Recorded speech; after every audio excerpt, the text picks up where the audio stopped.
کن فیکون۔ کبھی کبھی ہم ہار جاتے ہیں، زندگی ہر پل تھکا دیتی ہے، بے بسی ہوتی ہے اور ہم ہوتے ہیں، تکلیفیں، اذیتیں اور غم پہلو بہ پہلو ہمارے ساتھ ساتھ بنتے جاتے ہیں۔ الفاظ کہیں کھو کر خاموشیاں تھما دیتے ہیں اور پھر ان سرگوشیوں اور خاموشیوں میں دل چاہتا ہے کہ رب بس سن لے اور ہماری دعاؤں کو کن سے فیکون کر دے۔ معجزہ کیا ہے؟ کیا یہ معجزہ نہیں ہے کہ اللہ نے عربوں کی آبادی میں تمہیں خود سے قریب ہونے کے لیے چنا ہے؟ کیا یہ معجزہ نہیں ہے کہ اللہ نے اس غافل دنیا میں تمہیں سجدے کے لیے چنا ہے؟ کیا یہ معجزہ نہیں ہے کہ رات کی تاریکی میں اللہ نے تمہیں تہجد کی لگن لگائی ہے؟ کیا یہ معجزہ نہیں ہے کہ اب اللہ سے ملنے کے بعد تم وہ نہیں رہے جو پہلے کبھی ہوا کرتے تھے؟ حضور اکرم صلی اللہ علیہ وسلم نے فرمایا، دنیا کی زینت 3 اشیاء ہیں: مال، اولاد، عورت۔ آخرت کی زینت 3 چیزیں ہیں: علم، تقوی اور صدقہ۔ بدن کی زینت 3 چیزیں ہیں: کم سونا، کم کھانا، کم بولنا۔ عقل کی زینت 3 چیزیں ہیں: صبر، شکر اور خاموشی۔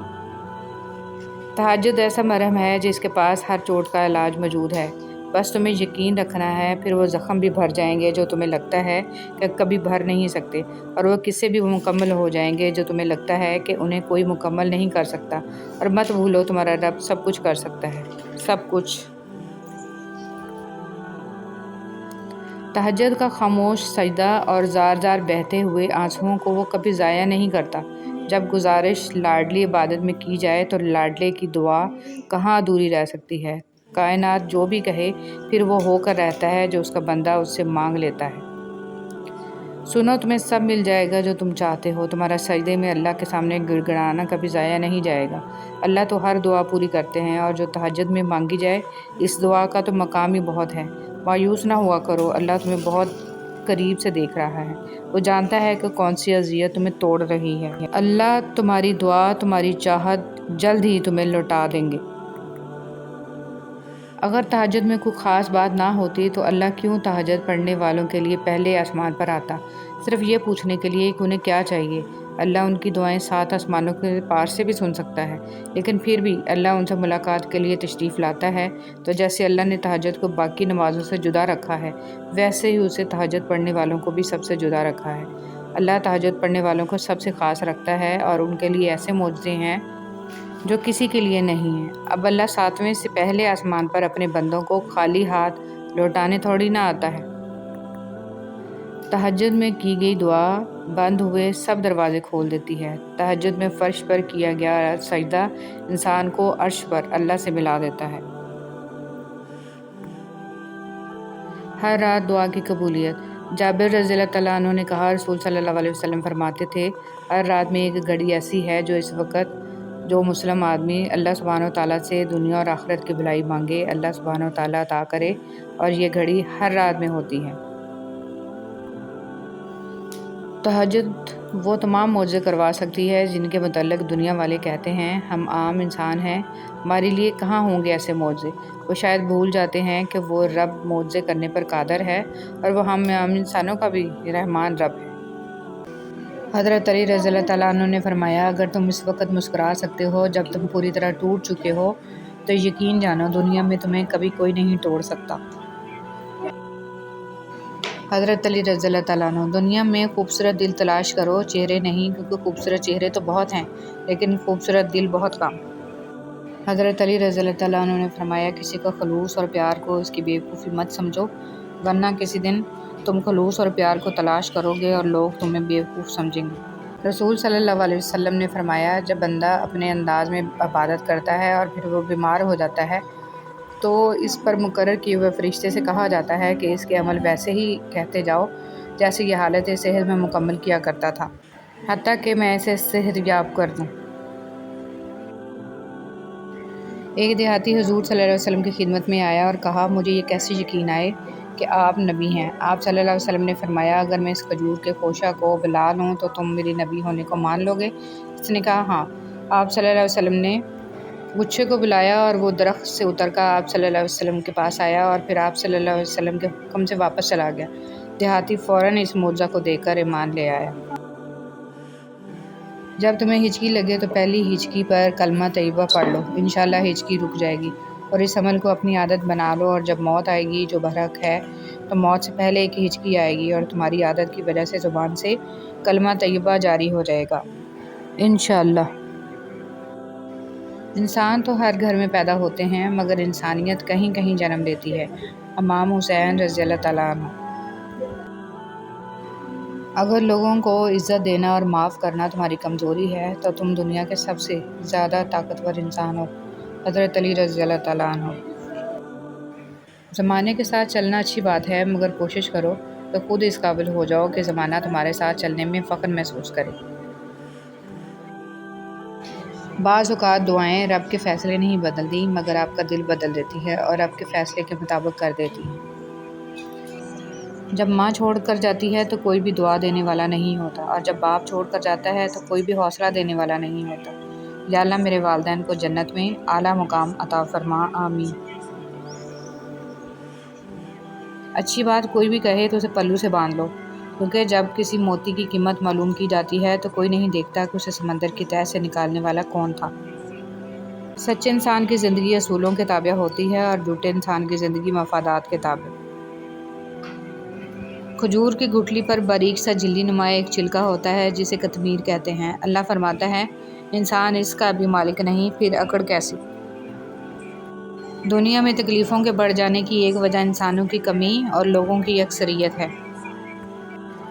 وضو دنیا کا سب سے سستا اور بہترین سینیٹائزر ہے جو انفیکشن کے ساتھ ساتھ گناہوں سے بھی بچاتا ہے۔ زندگی صدیوں، سالوں، دنوں یا مہینوں میں نہیں بدلتی، زندگی اسی لمحے میں بدل جاتی ہے جس میں آپ زندگی بدلنے کا فیصلہ کرتے ہیں۔ حضرت علی رضی اللہ تعالیٰ عنہ۔ جھوٹ بول کر بھروسہ توڑنے سے بہتر ہے کہ سچ بول کر رشتہ توڑ دیا جائے۔ رشتہ پھر جوڑ جائے گا لیکن بھروسہ کبھی نہیں جوڑتا۔ حضرت علی رضی اللہ تعالیٰ عنہ۔ بے بس کی آنکھ سے ٹپکنے والا آنسو کتنی ہی باتوں پر فوقیت لے جاتا ہے۔ کوئی بھی انسان پوری دنیا کے لیے نہیں جیتا، بلکہ کچھ خاص لوگوں کے لیے جیتا ہے جو اس کی ساری دنیا ہوتے ہیں۔ وقت کے سمجھانے کا طریقہ سخت اور کربناک ہوتا ہے، مگر یہ بھی سچ ہے کہ وقت کی سمجھائی بات حتمی ہوتی ہے اور ساری زندگی کے لیے سمجھ آ جاتی ہے۔ تہجد کی نماز تک پہنچ جاؤ تو سمجھ لینا کہ اللہ تعالیٰ نے اپنے قریب کر لیا ہے، کیونکہ یہ وہ نماز ہے جو مؤذن کی اذان پر نہیں، دل کی اذان پر پڑھی جاتی ہے۔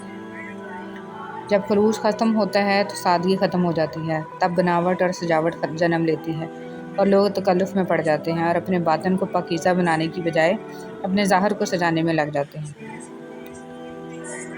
انسان دونوں معاملات میں بے بس ہے، دکھ سے بھاگ نہیں سکتا اور خوشی کو خرید نہیں سکتا۔ اللہ تمہیں تب تک توڑتا ہے جب تک تم اس سے جڑ نہیں جاتے، وہ تمہیں تب تک بے سکون رکھتا ہے جب تک تم اپنا سکون اس میں تلاش نہیں کر لیتے، وہ تب تک تمہیں عارضی محبتوں کی طلب لگائے رکھتا ہے جب تک تم اس کی محبت کی پہچان نہیں کر لیتے۔ رسول صلی اللہ علیہ وسلم نے فرمایا، اللہ عز و جل فرماتا ہے میں نے اپنے نیک بندوں کے لیے وہ کچھ تیار کر رکھا ہے جسے کسی آنکھ نے دیکھا ہے، نہ کسی کان نے سنا اور نہ کسی انسان کے دل میں اس کا خیال تک آیا ہے۔ ساری بات توفیق کی ہوتی ہے، جب اللہ تعالیٰ ناراض ہوتا ہے تو سجدے کی توفیق بھی چھین لی جاتی ہے، فرض نمازیں بھی ادا نہیں ہو پاتی ہیں، اور جب وہ راضی ہو جائے تو آدھی رات کو جگا کر اپنے حضور کھڑا کر لیتا ہے۔ یا اللہ تو میرے نصیب میں وہ لکھ دے جس کی مجھے چاہت ہے، وہ دعا جو میری نمازوں میں ہے، وہ دعا جو میرے وجود میں ہے۔ اے رحمان و رحیم، تو دلوں کے حالوں کو بہتر جانتا ہے، مجھے وہ عطا کر جس کی تمنا مجھے بے سکون رکھتی ہے۔ بے شک تو کن فیکون کا مالک ہے، آمین ثم آمین یا رب العالمین۔ تہجد بہت طاقتور عبادت ہے کیونکہ یہ ثواب یا گناہ کے خوف سے عاری ہے۔ تہجد تک انسان تب پہنچتا ہے جب ساری حسرتیں دل کا ساتھ چھوڑ دیتی ہیں، پھر انسان یہ نہیں سوچتا کہ اتنا ثواب ملے گا یا اتنا گناہ ملے گا، تب بس انسان یہ سوچتا ہے کہ اللہ ملے گا، اللہ سے ملاقات ہوگی۔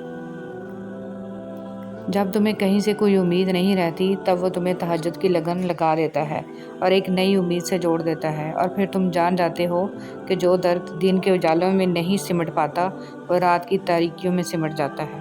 رب العزت کا دروازہ کبھی بند نہیں ہوتا، لینے والے ہی دروازہ کھٹکھٹانا بھول جاتے ہیں۔ اس کائنات میں صرف اللہ کی رحمت کی دکان ایسی ہے جہاں خریداری کے لیے اگر جیب میں کوئی نیکی نہیں تو آپ ہاتھوں پہ چند سکے آنسو رکھ کے جو چاہے خرید لیں۔ بے شک اللہ بڑا مہربان اور نہایت رحم والا ہے۔ اے خالق کائنات، جن مشکلوں اور پریشانیوں میں ہم مبتلا ہیں تو انہیں اپنی شان کریمی سے حل کر دے۔ ہمیں دنیا اور آخرت کی ذلت اور رسوائی سے بچا اور دنیا اور آخرت کی بھلائی عطا فرما۔ آمین ثم آمین۔ حضور صلی اللہ علیہ وسلم نے فرمایا، تم سب کو قرآن پڑھنا چاہیے کیونکہ قرآن کا پڑھنا گناہوں کا کفارہ اور جہنم کے خلاف ڈھال ہوتا ہے اور عذاب سے امان دلاتا ہے۔ حضرت عائشہ رضی اللہ تعالیٰ عنہ نے نبی کریم صلی اللہ علیہ وسلم سے کہا، یا رسول اللہ صلی اللہ علیہ وسلم، حضرت یوسف علیہ السلام کو اللہ نے اتنا پیارا بنایا اور آپ کو، تب حضور صلی اللہ علیہ وسلم مسکرا پڑے اور اچانک سے ایسا نور ٹپکا، حضرت عائشہ بے ہوش ہو گئی۔ حضور صلی اللہ علیہ وسلم نے آنکھوں پہ ہاتھ پھیرتے ہوئے کہا، عائشہ یہ تو ایک جھلک تھی، اللہ نے مجھے 70 پردوں میں چھپا رکھا ہے۔ فرمایا کہ ایک شخص کا انتقال ہوا، قبر میں اس سے سوال ہوا، ہمارے پاس کوئی نیکی ہے؟ اس نے کہا، میں لوگوں سے خرید و فروخت کرتا تھا اور جب کسی پر میرا قرض ہوتا تھا تو میں مالداروں کو مہلت دیا کرتا تھا اور تنگ دستوں کے قرض کو معاف کر دیا کرتا تھا، اس پر اس کی بخشش ہوگی۔ رسول صلی اللہ علیہ وسلم نے ارشاد فرمایا، جب حافظ قرآن مر جاتا ہے اللہ تعالیٰ زمین کو حکم دیتا ہے کہ اس کے گوشت و پوست نہ کھانا۔ زمین عرض کرتی ہے، میرے معبود، میں اس کا گوشت کیسے کھا سکتی ہوں جبکہ اس کی شکم میں تیرا کلام موجود ہے۔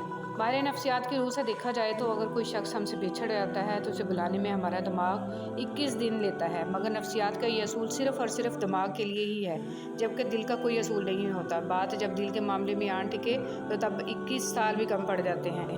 ہر کسی کی نعمتیں بھی الگ ہیں اور ہر کسی کی آزمائشیں بھی، ہر کسی کی کہانی الگ ہے، سبق الگ ہیں۔ کبھی کسی اور کو دیکھ کر یہ مت سوچیں کہ میں محروم ہوں، آپ پر بھی آپ کے رب کی بہت عطائیں ہیں۔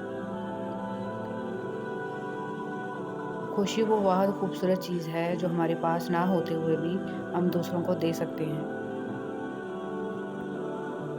اس سے فرق نہیں پڑتا کہ آپ کتنے قیمتی، کتنے قابل اور کتنے اہم ہیں، اگر آپ ناقدروں کے ہاتھ لگے ہوئے ہیں تو آپ بیکار ہیں۔ فلسفے کی ساری کتابیں چھان کر انسانی نفسیات اور رویوں کی پیچیدہ سائنس کی تہہ تک جا کر مجھے ایک ہی بات سمجھ میں آئی ہے، جو خاموش رہا وہ نجات پا گیا۔ ہم بہت سے مسائل کو خاموشی کے ساتھ نظر انداز کر کے اچھی اور پرسکون زندگی گزار سکتے ہیں۔ بسم اللہ الرحمن الرحیم۔ رسول صلی اللہ علیہ وسلم نے ارشاد فرمایا، جب تو نماز ادا کرے تو اپنی زندگی کی آخری نماز سمجھ کر ادا کر اور ایسا کلام مت کر کہ اس سے کل تجھے معذرت کرنا پڑے، نیز جو کچھ لوگ کے پاس ہے اس سے مکمل نا امید اور غنی ہو جا۔ ہم اکثر ان لوگوں کو تلاش کرتے ہیں جن سے ہم محبت کرتے ہیں اور ان لوگوں سے بے خبر رہتے ہیں جو ہم سے محبت کرتے ہیں۔ اپنے والدین، اہل خانہ اور مخلص لوگوں کی قدر کریں اس سے پہلے کہ ہم ان سے محروم ہو جائیں۔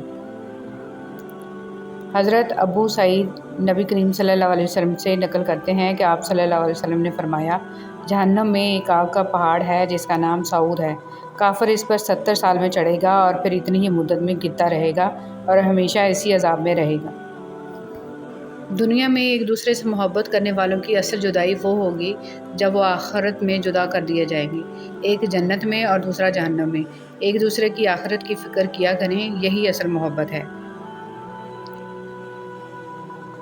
حضرت عمر فاروق رضی اللہ تعالیٰ عنہ کا قول ہے، نیکی کے عوض نیکی حق ادائیگی ہے اور بدی کے عوض نیکی احسان ہے۔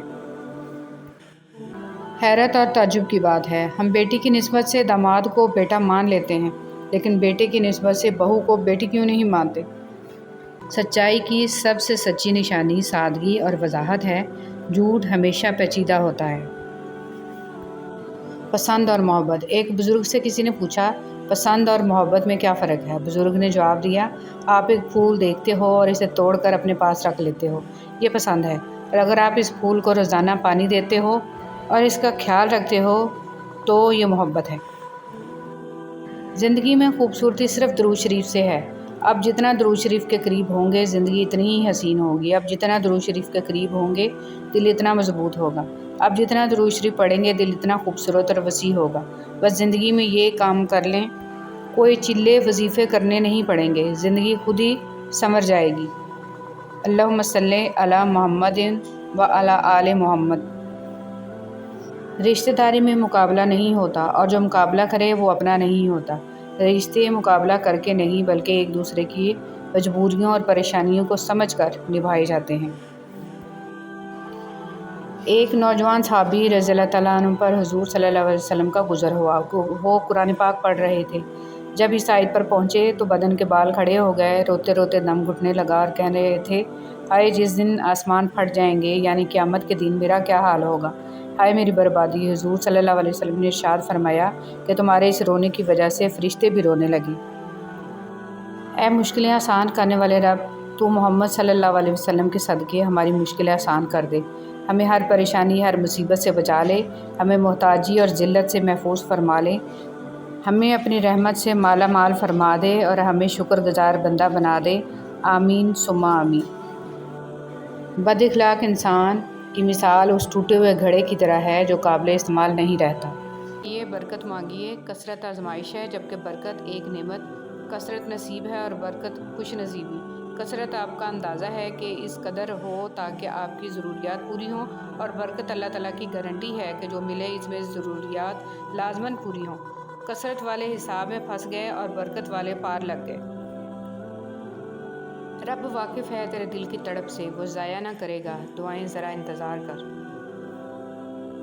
رب العالمین تک پہنچنے کے لیے رحمت للعالمین کی پیروی کرنا بہت ضروری ہے۔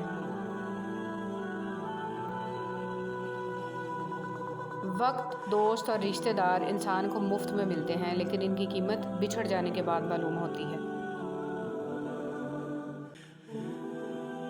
اللہ تعالیٰ کے دو محبوب کلمے، سبحان اللہ و بحمدہ، سبحان اللہ العظیم۔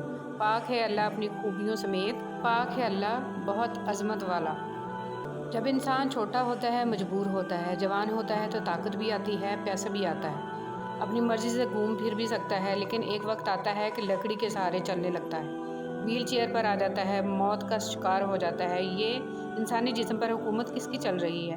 بے شک وہ اکیلا اللہ ہے، جس نے اس کی بات مانی وہ کامیاب ہو گیا۔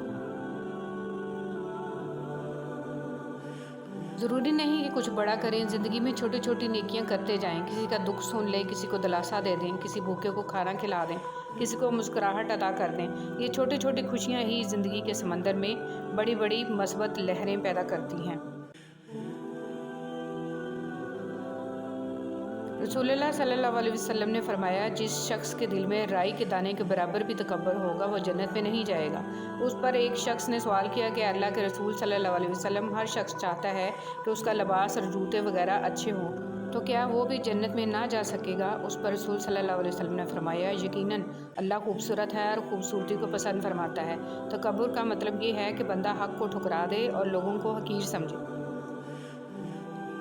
ارشاد باری تعالیٰ ہے، اور جان لو کہ تمہارے مال اور تمہاری اولاد ایک آزمائش کے سوا کچھ نہیں ہے، اور یہ یقیناً اللہ اسی کے پاس بہت بڑا اجر ہے۔ ذکر الہی کے انعامات۔ رسول صلی اللہ علیہ وسلم نے فرمایا، جو لوگ اللہ کو یاد کرتے ہیں، نورانی فرشتے ان کے گرد جمع ہو جاتے ہیں، اللہ کی رحمت ان پر چھا جاتی ہے، سکون اور اطمینان ان پر نازل ہونے لگتا ہے، اور اللہ تعالیٰ ان لوگوں کا ذکر فرشتوں میں فرمانے لگتا ہے۔